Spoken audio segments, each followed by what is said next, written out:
Sekali lagi, apabila tidak ada penjelasan terbuka soal ini, jadi bukan judgement yang sifatnya final, hipotetik, apa yang saya sampaikan.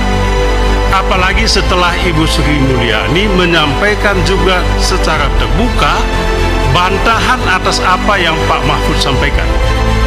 Maka rakyat bingung. Pak Beni.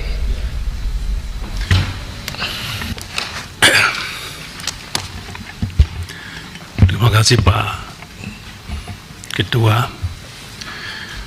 pimpinan komisi, Bapak Ibu anggota komisi yang sangat saya hormati, Pak Mahfud, Ketua Komite sekaligus Menko Polhukam. Saya senang sekali Pak Mahfud apa yang tadi disampaikan. Saya mengikutinya dengan cermat. Saya dengan Pak Mahfud ini kurang lebih 5 tahun sama-sama di komisi ini juga. Saya tahu beliau, Pak Trimedia Panjaitan juga. Saya tahu siapa beliau, tapi pada masa itu. Setelah itu saya tidak lagi mengetahuinya lebih baik.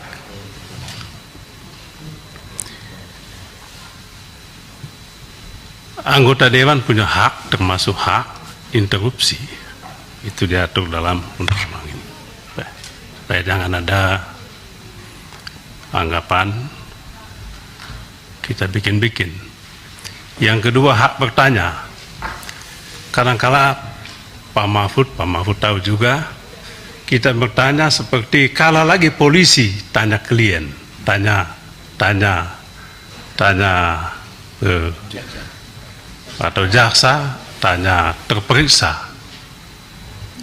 Kadang-kala lebih tajam sehingga ada kesan seolah-olah kalau pertanyaannya tajam, Dewan memposisikan pemerintah sebagai bawahannya.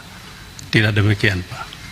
Sama halnya juga kalau DPR atau anggota tidak bertanya, tidak berarti anggota Dewan adalah bawahan pemerintah atau rubber stamp pemerintah.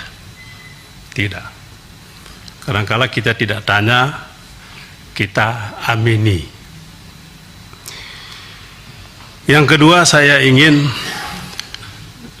dua bagian juga, mohon waktu Pak Ketua, agak panjang, sebab Pak Mahfud yang terhormat secara terbuka kepada khalayak ramai menyampaikan ingin menantang Saudara Beni, Saudara Arsul Sani, dan Saudara Arteria Dahlan.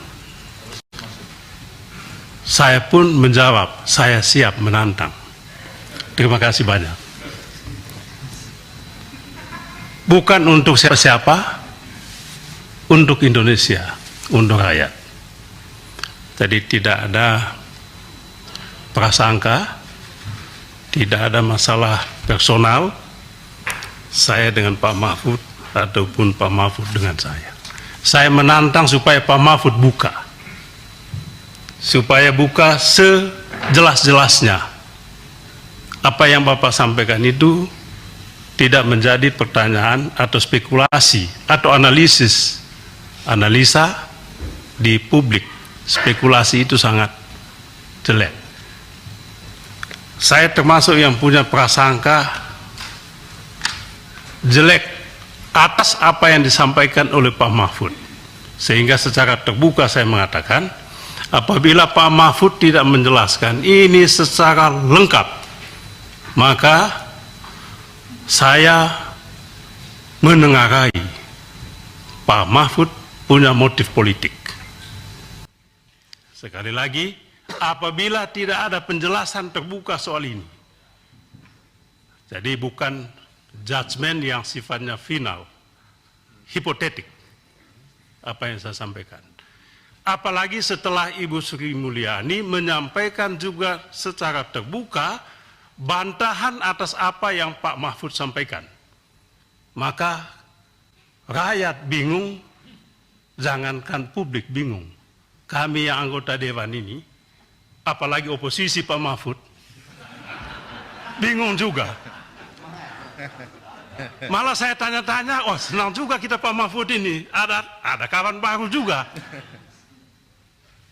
Apakah Pak Mahfud sudah menjadi bagian dari oposisi pemerintahan? Soeharto jatuh karena ada anggota kabinetnya yang melakukan perlawanan dari dalam. Ya, maka saya waktu itu Pak Mahfud, luar biasa Pak Mahfud. Saya mendukung. Tapi ini kan prasangka saya. Betul atau tidak saya tidak tahu ini. Tapi kalau saya mengenal Pak Mahfud, saatnya sudah tiba. Ya, mungkin saatnya sudah tiba. Istilahnya itu, ibu sudah hamil tua. Bukan saya itu yang ngomong revolusi, bukan saya. Maksud saya, ketidakjelasan ini membuat kami semua punya spekulasi, punya prasangka macam-macam. Ini yang kami sesalkan sebetulnya. Jadi bukan soal Pak Mahfud ini, Pak Mahfud mesti jelaskan dong, kenapa Pak Mahfud? Ini yang saya mau jelaskan kepada Pak Ivan waktu itu ya.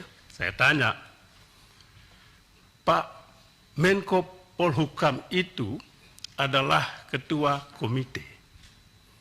Tugasnya jelas, saya baca Bapak. Saya baca itu. Zaman Pak SBY dulu. Susilo Bambang Yudhoyono presiden membuat ini. Saya baca. Tugasnya itu melakukan koordinasi. Anggotanya juga jelas. Menkeu anggota. Kalau ada masalah dengan yang berkaitan dengan Menkeu, apa salahnya yang terhormat Pak Menko, ketua komite, panggil yang bersangkutan. Ada temuan ini di lingkungan Kemenkeu. Tolong pertanggungjawabkan dan selesaikan.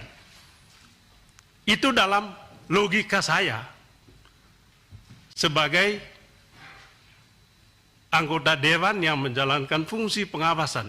Mengapa tidak itu dilakukan? Itu pertanyaan saya sama Pak Ivan. Maka kalau ini tidak ada penjelasan, maka dugaan saya tadi bahwa Pak Mahfud punya motif politik tidak terbantahkan. Itu satu.